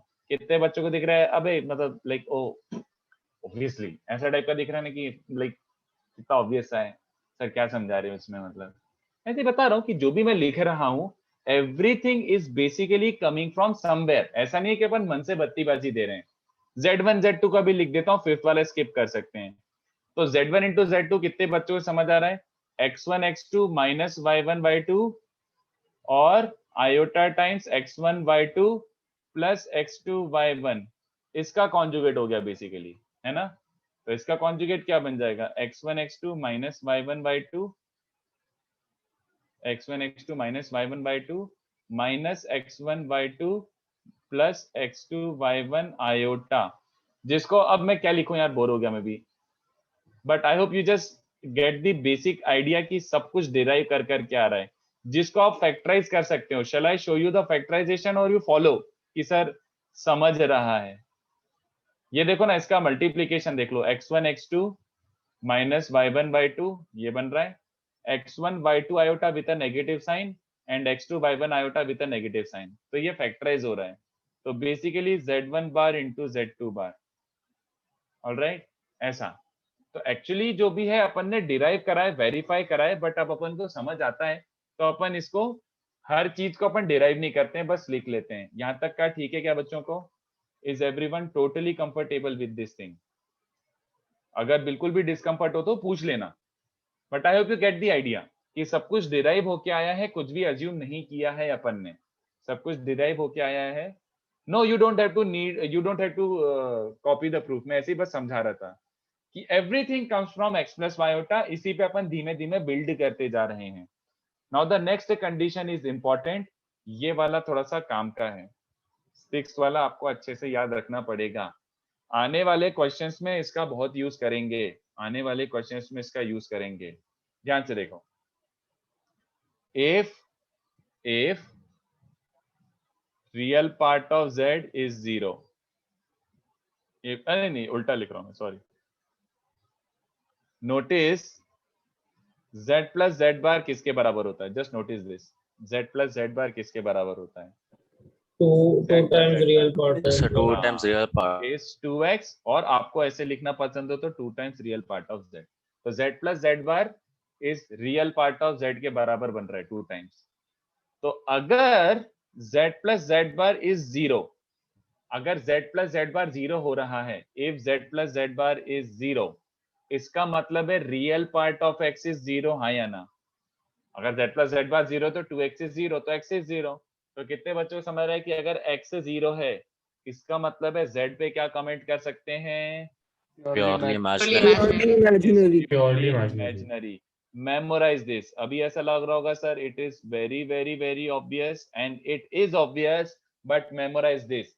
What is the condition for a complex number to be purely imaginary? Conjugate के terms में पूछ रहा हूँ. What is the condition for a complex number to be purely imaginary? I am asking in terms of conjugate. Z plus Z bar 0. रट लो. Z plus Z bar 0 होना पड़ेगा. सीधी बात, no बकवास. Z bar plus Z 0 होना पड़ेगा. Vice versa also. Z plus Z bar 0 तो purely imaginary claim कर लो, और Z bar equals to minus Z given है, या फिर सर प्योरली इमेजिनरी गिवन है तो Z plus Z bar को 0 रख सकते हो. ठीक है. ऑल्सो नोटिस, ये भी काम लाएंगे अपन, काफी यूज आएगा. Z minus Z bar कितने बच्चों को दिख रहा है? 2y iota, और 2 times imaginary part of Z into iota बच रहा है. Yes sir. So if Z minus Z bar is 0, तो if Z equals to Z bar, रट लो ये बात, बिल्कुल मत स्किप करना. Purely real. Very good, purely real. ये हो गई दो कंडीशंस. अपन ने इसके पहले x और y में सीखी थी, अब अपन z और z बार में सीख रहे हैं वही कंडीशंस. ये भी रटना छोड़ना मत, और मैं जब यूज करूंगा तब आपको रियलाइज होगा कि नहीं यार ये यूज हो रही हैं चीजें. ठीक है. तो राइट एवरीथिंग अच्छे से, कुछ भी स्किप मत करना. They seem very obvious but everything will be used, everything will be used. Okay. What is second point? Dhruv, second point यार, कॉन्जुगेट का कॉन्जुगेट क्या होता है? The same original complex number. Conjugate का conjugate is original complex number, है ना? Sir हम ये भी कह सकते हैं ना कि जो कॉन्जुगेट इज डिस्ट्रीब्यूटेड सब्ट्रैक्शन पे भी होगा ना सर, क्योंकि हाँ अरे यार वो सुनो ना, subtraction basically algebraically is same as addition. Addition और सब्ट्रैक्शन सेम ही है. एडिशन सब्ट्रैक्शन सेम ही बातें हैं. It is z1 plus minus z2. हाँ नहीं, मैं बोल रहा हूँ कि like addition subtraction is like adding with a negative number यार, और क्या. हाँ वही सर. हाँ वही. अच्छा एक सेकंड, सॉरी, ये भी लिखा देता हूँ ना मैं, क्यों वेट कर रहा हूँ. और एक और है 8th वाला, मैं अभी प्रूव नहीं कर पाऊंगा. I will not be able to prove it because अभी अपन ने इतना कॉम्प्लेक्स नंबर एक्सप्लोर ही नहीं करा है. बट आफ्टर 3-4 लेक्चर्स तुम लगेगा कि अबे क्या पप्पू था, एकदम क्या फुद्दू था ये कॉन्सेप्ट. बट अभी मैं एक्सप्लेन नहीं कर पाऊंगा. z रेज टू n का कॉन्जुगेट इज z का conjugate raise to n for any real number. I will not be able to justify it yet. I may be able to justify for integer. Integer के लिए मेरे लिए justification बहुत आसान है, but I am saying non integral value के लिए भी ये ट्रू है. इंटीजर के लिए कैसे हो जाएगा? आप बोल रहे हो z क्यूब का कॉन्जुगेट, तो कितने बच्चों ने सर z क्यूब का कॉन्जुगेट मतलब z इंटू z इसका कॉन्जुगेट. बट यार कॉन्जुगेट तो डिस्ट्रीब्यूटिव होता है, तो z बार इंटू z बार. अच्छा तो ये वही तो बात हो गई कि z बार का क्यूब. बट अभी तक अपन ने ऐसा कुछ नहीं देखा है कि z की पावर 7/2 इसका कॉन्जुगेट. इसको आप ऐसे लिख के नहीं कर सकते. बट तभी मैं अभी क्लेम क्या कर रहा हूं कि z की पावर 7/2 और उसका कॉन्जुगेट निकालना है. इससे बेटर है पहले कॉन्जुगेट निकाल लो, उसकी पावर 7/2 कर दो. तो we still don't know what is to be done with a power like 7/2. Don't worry about that, अभी उस पर ध्यान मत दो. अभी बस बोल रहा हूँ कि ये ट्रू होता है, अपन इसको बहुत इजीली प्रूव कर पाएंगे, but after knowing more of complex number. अभी इतना कॉपी कर लो बच्चों. Can we prove this using binomial theorem? Ashok, can we prove this using binomial theorem? Binomial theorem कौन सा वाला part you are saying? Ashok, are you talking about 8th वाला? Are you talking about 8th वाला? Sir आज आप इतना ही पढ़ाओगे? थोड़ा सा टाइम बचा तो जरा सा मॉड्यूलस इंट्रोड्यूस कर देता हूँ. टाइम ठीक है बचा सर. तो जरा सा मॉड्यूलस इंट्रोड्यूस कर देता हूँ. सर आप नीचे जाओगे थोड़ा. हाँ हाँ सर. हाँ एक सेकेंड, ये कॉपी कर लेने दो.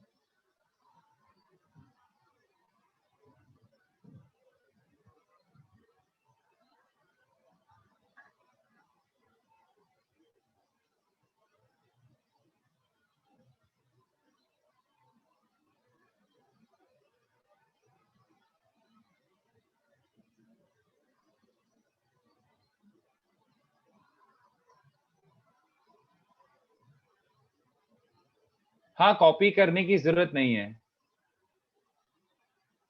Sir. Can we say comparison doesn't exist then can't we say that modulus of z is also non existent? बिल्कुल भी नहीं आयुष. तू मुझे सिंपल सा एक आंसर दे दे, मैं काउंटर एग्जांपल दे रहा हूं बस. तू मुझे answer they they, a vector greater than b vector सही था कि गलत था, and mod a vector greater than mod b vector सही था कि गलत था. बस आयुष इसका आंसर दे दे, देन तुझे खुद का आंसर मिल जाएगा. सर समझ गया. है ना. दो वेक्टर्स कंपेरेबल नहीं होते, बट उनका मैग्नीट्यूड तो कंपेयर कर सकता हूँ ना. मैग्नीट्यूड मतलब Yes. लेंथ, लेंथ मतलब क्वांटिफाइबल, क्वांटिफाइबल मतलब कंपेरेबल. यस. तो yes, magnitude is existent and it is comparable. अरे यार बाइनोमियल नहीं यार, बाइनोमियल की जरूरत ही नहीं है. अरे बहुत इजीली प्रूव हो जाएगा वंस वी गेट टू थोड़ा Euler form of complex number पे पहुंचेंगे ना, तो एक लाइन में आंसर आ जाएगा, एक लाइन में. अशोक, ये सब बाइनोमियल फाइनोमियल का कोई पॉइंट ही नहीं है यहाँ पे.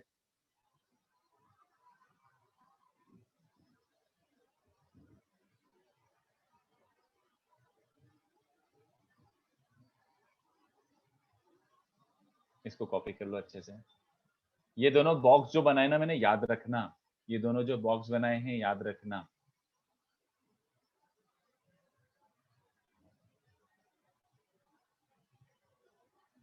सर ये सारी प्रॉपर्टीज याद होनी चाहिए ना?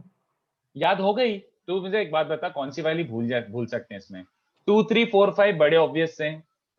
हाँ सर वो तो फर्स्ट वाला भी कोई याद रखने वाली बात नहीं है. फर्स्ट वाला तो अपन को याद रहेगी कि कॉन्जुगेट का मल्टीप्लाई करते हैं तो सर एक्स बैठे प्लस बैठे वही सोच सकते हैं. हाँ, बट फिफ्थ, सिक्स्थ और सेवंथ याद रखना. हाँ सिक्स्थ सर. और सेवंथ अलग से माइंड में डाल के रखना, क्योंकि मैं इसको यूज करवाऊंगा. Yes sir.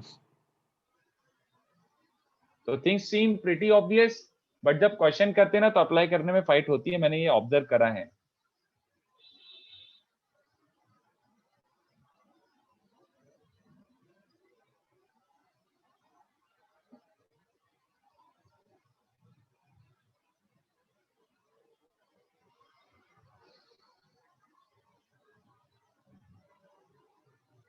तो प्रूफ लिखने की जरूरत नहीं है, बट ये पता होना चाहिए कि जो भी आ रहा है वो कहीं ना कहीं से आया है. मन से बत्ती नहीं दे रहे हम लोग, तो सब कुछ डिराइव कर सकते हैं एक्स प्लस वायोटा करके.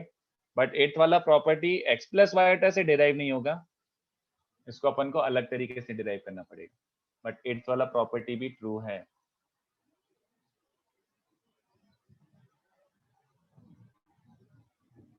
मैं एटलीस्ट बेसिक मॉडुलस इंट्रोड्यूस कर देता हूँ, बट मॉडुलस में मेरे को थोड़ा सा ज्यादा पढ़ाना है. बेटी एटलीस्ट इंट्रोड्यूस तो कर ही सकता हूँ. तो modulus is exactly as it sounds. Modulus को अपन मैग्नीट्यूड और length of a complex number भी बोलते हैं. बट अभी मैग्नीट्यूड और लेंथ क्यों बोलते हैं प्लीज डू नॉट आस्क. जब मैं ज्योमेट्री समझाऊंगा तब आपको बिल्कुल 100% क्लियर हो जाएगा कि अच्छा ठीक है, इसका मतलब लेंथ होता है. But for the timing let's call it modulus. ठीक है. तो if z is x plus y iota, then modulus of z, एक सेकेंड में थोड़ा जूम इन कर देता हूँ तो बहुत छोटा छोटा हो जाता है. Modulus of z which is denoted as mod z is given by, as you can guess, mod z is root over x square plus y square. X square plus y square is mod of z. All right. X square plus y square is modulus of z. अब ध्यान से देखो, ये definition तो हो गया और बहुत पप्पू सा है यार. So basically what is modulus of 3 plus 4 iota. अच्छा, इसमें भी पता नहीं बच्चे क्यों करके आ जाते हैं. मैं क्या लिख रहा हूँ और बच्चे क्या लिख के आ जाते हैं, 3 square plus 4 आयोटा का स्क्वायर, और फिर बोल देते सर रूट के अंदर नेगेटिव आ गया. ऐसा तो अपन हगेंगे नहीं ना, सिंपल सा है ना. अब x square plus Y square है, एक्स प्लस वाई आयोटा का स्क्वायर नहीं कि इसको स्क्वायर करने लगे वाई आयोटा के साथ. X square plus Y square बोले तो 3 स्क्वायर प्लस 4 स्क्वायर का रूट. तो हमेशा एक पॉजिटिव रियल नंबर आएगा, नॉन नेगेटिव रियल नंबर, 0 आ सकता है. तो बेसिकली 5 ऐसा बन रहा है. 3 plus 4 आयोटा का मैग्नीट्यूड इज 5. तो अगर मैग्नीट्यूड निकालना है तो सिंपल पाइथागोरस है यार, और कुछ नहीं. X square plus Y square का रूट. ठीक है. बट ऐसे ही एक छोटा सा note, this is more than real number वाला मॉडुलस। रियल नंबर वाला मॉडुलस इसमें इन्वॉल्व है, ठीक है, but it is way more than that. ऐसे हरकतें मत करके आ जाना। If mod z equals to 5, तो ये प्लीज रिक्वेस्टिंग यू, ये हरकत मत करके आ जाना कि सर ने तो मॉडुलस लिखा हुआ है तो ये धूम मचा के आ गए। Don't do this. This was only when z was purely real number, but is z purely real number right now? No. तो ये प्योरली रियल नंबर वाले मॉडुलस से इक्वेट मत कर देना। It is not the same thing, not the same thing कि mod z sir ने 5 दिया तो z को प्लस माइनस 5 लिख के आ गया। धूम मत मचा के आ जाना प्लीज, धूम मत मचा के आ जाना। इसका मीनिंग क्या बन रहा है basically? x square plus Y square is 25। बात समझ रहे हो? ऐसे कितने कॉम्प्लेक्स नंबर हो सकते हैं जिनका मॉडुलस 5 हो? ऐसे कितने कॉम्प्लेक्स नंबर हो सकते हैं जिनका मॉडुलस 5 हो? Infinite. Basically x square plus Y square equals to 25। इसका मतलब ये निकलता है। But z equals to plus minus 5 का तो बेसिकली ये निकल रहा है मीनिंग कि x is plus minus 5 and y is 0। तुम्हें समझ आ रहा है difference? x square plus Y square 25 does not imply this only, it implies infinite possibilities. तो प्लीज मॉड को रियल मॉड जैसा ओपन मत करके आ जाना, रिक्वेस्ट टू यू, ठीक है? Are you buying this? क्योंकि ये टेक्निकली रियल नंबर नहीं है, तो ये रियल नंबर के मॉडुलस जैसा एक्ट नहीं कर रहा है। इट कैन एक्ट अगर z प्योरली रियल है, अगर पहले मेंशन कर दिया z प्योरली रियल है तो फिर इसका मतलब वही निकलेगा। But by default z purely real थोड़ी होता है, इमेजिनरी भी हो सकता है उसमें। तो खाली only possibility z equals to plus minus 5 is wrong, ये मत करके आना, गड़बड़ कर दोगे तो, ठीक है? तो एक काम करते हैं, आज के लिए इतना काफी है। नेक्स्ट लेक्चर में यहीं से कंटिन्यू करूंगा और नेक्स्ट लेक्चर काफी इंपॉर्टेंट चीजें कराऊंगा और नेक्स्ट लेक्चर अपन बहुत अच्छे क्वेश्चंस भी करेंगे, बेसिक से लेकर हाई लेवल, इतनी सी थ्योरी पे, ठीक है? तो यहीं से कंटिन्यू करते हैं, नेक्स्ट लेक्चर मिलते हैं। ऑलराइट, तो अभी कोई होमवर्क नहीं है, कुछ भी नहीं है। हाइपरबोला का कुछ भी बच रहा है, पेंडिंग है, खत्म कर दो, फिनिश इट ऑफ अच्छे से, ठीक है? बोलो आशुतोष, क्या डाउट है? और किसी को कुछ Sir, it पूछ? should be greater than 0, right? Because sir, Yes, it yes, is yes, yes, yes, something, yes, so yes, it yes, has yes, to be yes. greater. Great modulus of a complex number is greater than equals to 0, non-negative real. Sir, sorry, sir, not modulus, sir. The direct complex number, sir, z. The complex number should be what? Can you come again? Greater than 0. कैसे बोल रहे हैं? On what basis? Because it has some value, right, sir? Yes, it has imaginary value. Imaginary को It should real be से greater, कैसे? right? Why should it be greater than 0? अबे greater और laser real numbers के comparison के लिए introduce किया था कि 3 2 से बड़ा है। Imaginary numbers are not real numbers. तो ये जो कंपैरिजन तो है, मतलब एकदम अलग ही चीज हो गई। हाँ, exactly. There is nothing common between real and imaginary, purely imaginary. जैसे 3 और 2 आयोटा में कुछ भी कॉमन नहीं है। जैसे अब तुम मुझे बता, आई कैप और जे कैप में कॉमन क्या है? क्या कॉमन है आई कैप और जे कैप में? उनका मैग्नीट्यूड 1। मैग्नीट्यूड नहीं, मैग्नीट्यूड कहां से आ गया? मैं आई कैप और जे कैप पूछ रहा हूं, मैग्नीट्यूड कहां से आ गया? कुछ नहीं सर, कोई कॉमन नहीं है ना।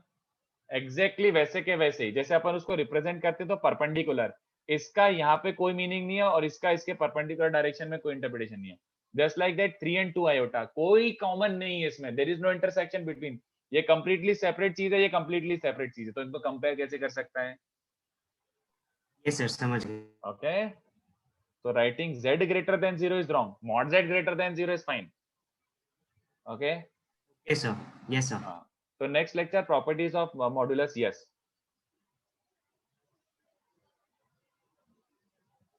अरे भाई कॉम्प्लेक्स नंबर बहुत यूजफुल है यार। मानस, अभी तो मैं बस इतना बोल सकता हूँ कि सबसे इमीडिएट कॉम्प्लेक्स नंबर का use you will be seeing in physics, और कुछ नहीं। अभी बस इतना बोल सकता हूँ।